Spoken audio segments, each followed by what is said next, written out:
नमस्कार श्रोते हो. आशा करतो की तुम्ही सर्व कुशल मंगल आहात. आज आपण ऐकणार आहोत पौष पौर्णिमेची कथा. द्वापार युगात एकदा यशोदा मैया श्रीकृष्णाला म्हणाल्या की तू सर्व जगाचा पालन करता आहेस. आज मला असे व्रत सांगा की ज्यांचे पालन केल्याने कोणत्याही स्त्रीला विधवा होण्याची भीती वाटणार नाही आणि त्यामुळे मनुष्याच्या सर्व इच्छा पूर्ण होतील. श्रीकृष्ण म्हणतात, आई, तू खूप सुंदर प्रश्न विचारला आहेस. मी तुला त्याबद्दल सविस्तर सांगतो. सौभाग्य प्राप्तीसाठी महिलांनी पूर्ण 32 महिने उपवास करावा. यामुळे त्यांच्या सर्व इच्छा पूर्ण होतात आणि त्यांना भाग्यवान होण्याचे वरदान मिळते. आता मी तुम्हाला याशी संबंधित कथा सांगतो. या पृथ्वीतलावर अनेक प्रकारच्या रत्नांनी भरलेले कटिका नावाचे एक नगर होते, ज्यावर चंद्रहास राजाने राज्य केले होते. धनेश्वर नावाचा एक ब्राह्मण होता आणि त्याची पत्नी अतिशय सुंदर होती. दोघेही त्या शहरात मोठ्या प्रेमाने राहत होते. परंतु पैसे, धन, धान्य वगैरेची कमतरता नव्हती, पण त्याला अपत्य नाही याचे मोठे दुःख होते.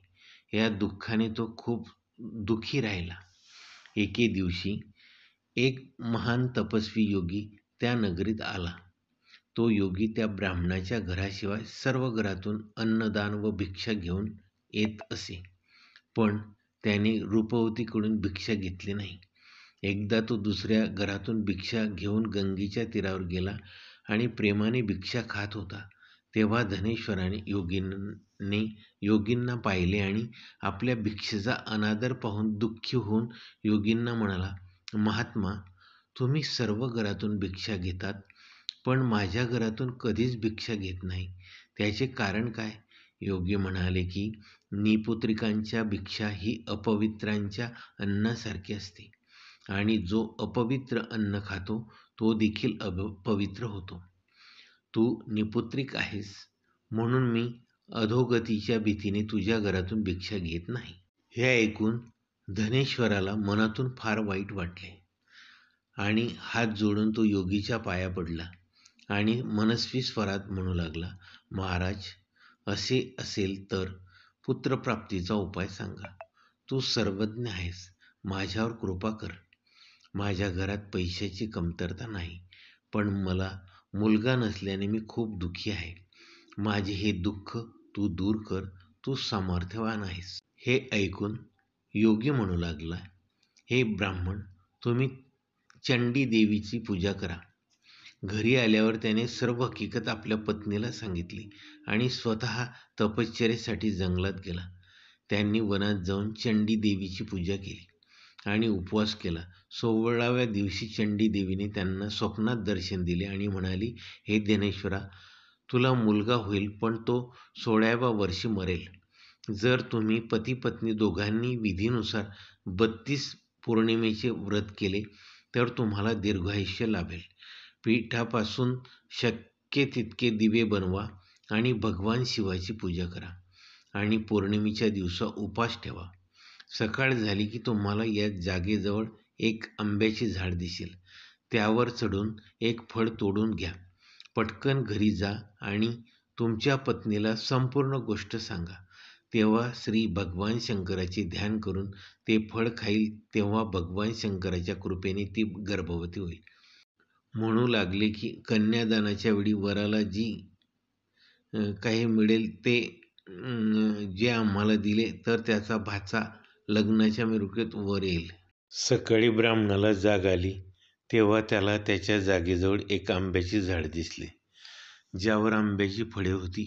त्या ब्राह्मणाने आंब्याच्या झाडावर चढून फळ तोडण्याचा प्रयत्न केला, पण अनेक वेळा प्रयत्न करूनही तो झाडावर चढू शकला नाही.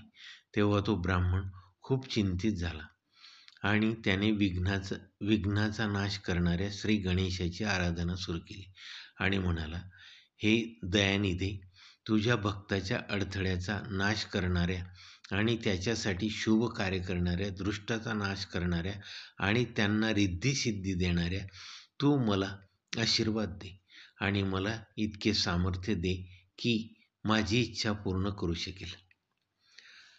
अशा प्रकारे श्री गणेशाची प्रार्थना केल्यावर त्याच्या कृपेने धनेश्वर झाडावर चढला आणि त्याला एक अतिशय सुंदर आंब्याचे फळ दिसले.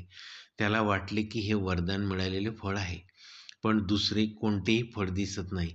की धनेश्वराने ब्राह्मणाने ते फळ पटकन उपटून आपल्या पत्नीकडे आणले आणि त्याच्या पत्नीने पतीच्या सांगण्याप्रमाणे ते फळ खाल्ले.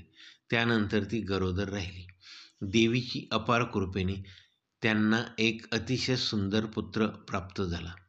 त्याचे नाव त्यांनी देवीदास ठेवले आणि वडिलाच्या आनंदाने आणि दुःखाने मूल शुक्ल पक्षाच्या चंद्राप्रमाणे वाढू लागला.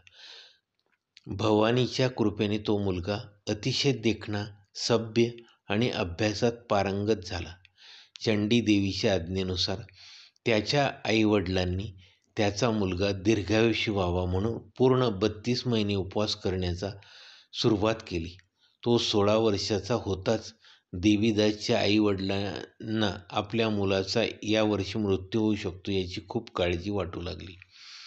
म्हणून त्यांच्या मनात विचार आला की हा अपघात त्यांच्यासमोर घडला तर ते सहन करतील.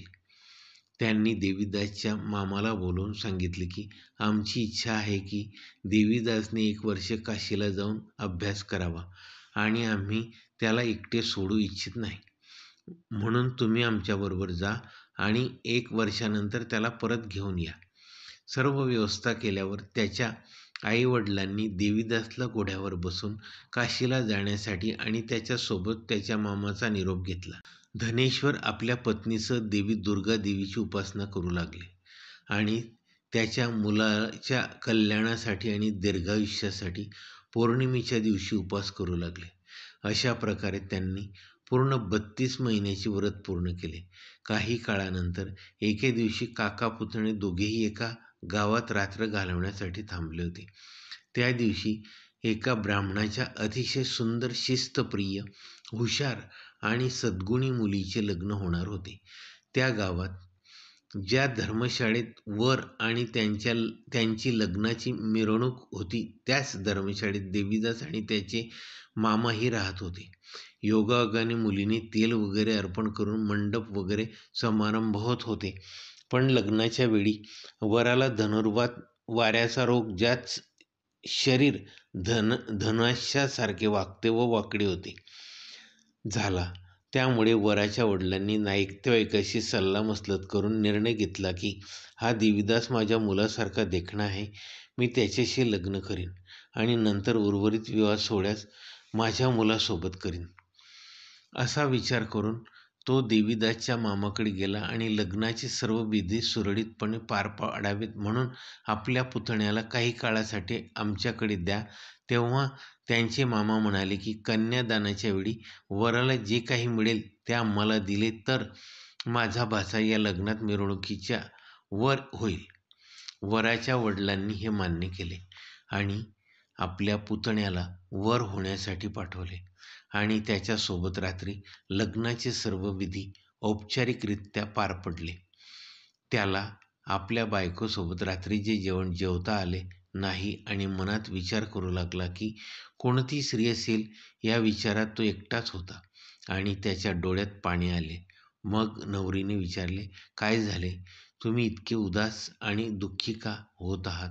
मग तिने वराचे वडील आणि मामा यांच्यात घडलेला सर्व प्रकार त्याला सांगितला. तेव्हा ती मुलगी म्हणू लागली की हे ब्राह्मण विवाहाच्या विरोधात कसे असू शकते? देव, ब्राह्मण आणि अग्नी यांच्यासमोर मी तुला माझा पती बनवले आहे, म्हणून तू माझा पती आहेस. मी फक्त तुझी पत्नी असेन, दुसऱ्याची कधीच नाही. तेव्हा देवीदास म्हणाले, माझे वय फार कमी आहे, म्हणून असे करू नकोस. माझ्यानंतर तुझे भाग्य काय असेल याचा नीट विचार कर. पण ती खंबीर मनाची स्त्री होती आणि म्हणाली की तुझी गती असेल ती माझी गती असेल. हे स्वामी, तू उठून खा, तुला भूक लागली असेल. यानंतर देवीदास आणि त्यांची पत्नी दोघेही रात्रीचे जेवण करून उर्वरित रात्री झोपले. सकाळी देवीदासांनी पत्नीला 3 रत्नांनी जडलेली अंगठी रुमाल दिला आणि म्हणाला, "अरे प्रिये, हे घ्या आणि ते लक्षण समजा आणि मनाने स्थिर व्हा. माझे मरण आणि जीवन जाणून घेण्यासाठी फुलांची बाग करा. त्यात एक सुगंधी फूल लावा. रोज ते पाणी पाजून खेळा आणि आनंदाने साजरा करा. माझ्या मृत्यूच्या वेळी आणि दिवशी ही फुले सुकून जातील आणि पुन्हा हिरवी होतील. तेव्हा समजून घ्या की मी जिवंत आहे." समजावून सांगून तो निघून गेला. सकाळ होताच तेथे वाद्य वाजण्यास सुरुवात झाली आणि जेव्हा वर आणि सर्व वऱ्हाडी विवाह सोहळ्याची सांगता करण्यासाठी मंडपात आले, तेव्हा मुलीने वराकडे काळजीपूर्वक पाहिले आणि वडिलांना सांगितले की तो तिचा नवरा नाही, माझा नवरा तोच व्यक्ती आहे, ज्याच्याशी मी सत्रात लग्न केले होते. मी त्याच्याशी लग्न केलेले नाही. तर तीच व्यक्ती असेल तर त्याला मी काय दिले ते सांगा. मधुपर्क व कन्यादानाच्या वेळी दिलेले दागिने वगैरे दाखवा आणि रात्री मी कोणाच्या गुप्त गोष्टी सांगितल्या ते सांगा. वडिलांनी त्याच्या विनंतीनुसार वराला बोलवले. मुलीच्या या सर्व गोष्टी ऐकून तो त्याला काही माहीत नाही असे सांगू लागला. यानंतर लाज वाटून तो तेथून निघून गेला आणि लग्नाची संपूर्ण मिरवणूकही अपमानित होऊन तिथून परतली. भगवान श्रीकृष्ण म्हणाले, "हे आई, अशा प्रकारे देवीदास काशीला अभ्यासासाठी गेले. काही काळ गेल्यावर रात्रीच्या वेळी एक साप त्याला चावायला जिथे आला, त्या विषाच्या प्रभावामुळे त्याची झोपण्याची जागा सर्व बाजूंनी विषारी झाली. परंतु व्रताच्या प्रभावामुळे ते कापता आले नाही, कारण त्याच्या आईने 32 पौर्णिमेचे व्रत आधीच केले होते. त्यानंतर दुपारच्या वेळी काल स्वतः तेथे आला आणि शरीरातून प्राण काढण्याचा प्रयत्न करू लागला. त्यामुळे तो बेशुद्ध होऊन पृथ्वीवर पडला. देवाच्या कृपेने शंकर पार्वतीसह तेथे पोहोचले. त्याला बेशुद्ध अवस्थेत पाहून पार्वतीजींनी भगवान शंकराची प्रार्थना केली, "हे भगवान, या बालकाच्या आईने पूर्वी 32व्या पौर्णिमेचे व्रत केले होते. त्यामुळे हे भगवान, त्यासाठी तुम्ही तुमचे जीवन दान करा." भवानीच्या विनंतीनुसार भक्त प्रेमळ भगवान शिवांनी आपल्या प्राणाची आहुती दिली. या व्रताच्या प्रभावामुळे कालालाही माघार घ्यावी लागली आणि देवीदास स्वस्थ होऊन बसले. दुसरीकडे त्याची पत्नी त्याच्या मृत्यूची वाट पाहत होती. जेव्हा तिने पाहिले की त्या फुलाच्या बागेत पाने आणि फुले नाहीत, तेव्हा तिला खूप आश्चर्य वाटले आणि जेव्हा ते हिरवेगार झाले, तेव्हा तिला वाटले की तो जिवंत आहे. हे पाहून ती खूप आनंदी मनाने वडिलांना म्हणू लागली की "बाबा, माझा नवरा जिवंत आहे. तुम्ही त्याचा शोध घ्या." 16व्या वर्षी देवीदासही मामासोबत काशीला निघून गेला. इकडे त्याचे सासरे त्याला शोधण्यासाठी घरातून निघणार होते. तेव्हा देवीदास येताना पाहून सासऱ्यांनी त्याला मोठ्या आनंदाने आपल्या घरी आणले. त्यावेळी शहरातील रहिवासीही तेथे जमा झाले आणि सर्वांनी ठरवले की या मुलीचे लग्न या मुलाशी निश्चितच आहे. तेव्हा मुलीने मुलाला पाहिले, तेव्हा तिने त्याला ओळखले आणि सांगितले त्यानेच तिला जाण्याचा इशारा केला होता. त्यानंतर तो आला, हे बरे झाले, असे सर्वजण म्हणू लागले आणि सर्व नगरकरांनी आनंदोत्सव साजरा केला. अशा प्रकारे 32 पौर्णिमेच्या व्रताच्या प्रभावाने धनेश्वर पुत्र झाला, असे श्रीकृष्णाजींनी सांगू लागले. हे व्रत कितीही स्त्रिया पाळतात, त्यांना प्रत्येक जन्मात वैधव्य भोगावे लागत नाही आणि सदैव भाग्यवान राहतात. हे माझे वचन आहे, यात शंका नाही. हे व्रत पुत्र आणि नातवंडाच्या लाभदायक आणि सर्व मनोकामना पूर्ण करणारे आहेत. या 32 पौर्णिमा दिवस उपवास केल्याने भगवान शिव भक्ताच्या सर्व इच्छा पूर्ण होतात. माझी पौर्णिमेची कहाणी शांतपूर्वक ऐकल्याबद्दल धन्यवाद. माझ्या या व्हिडिओला लाईक अँड शेअर आणि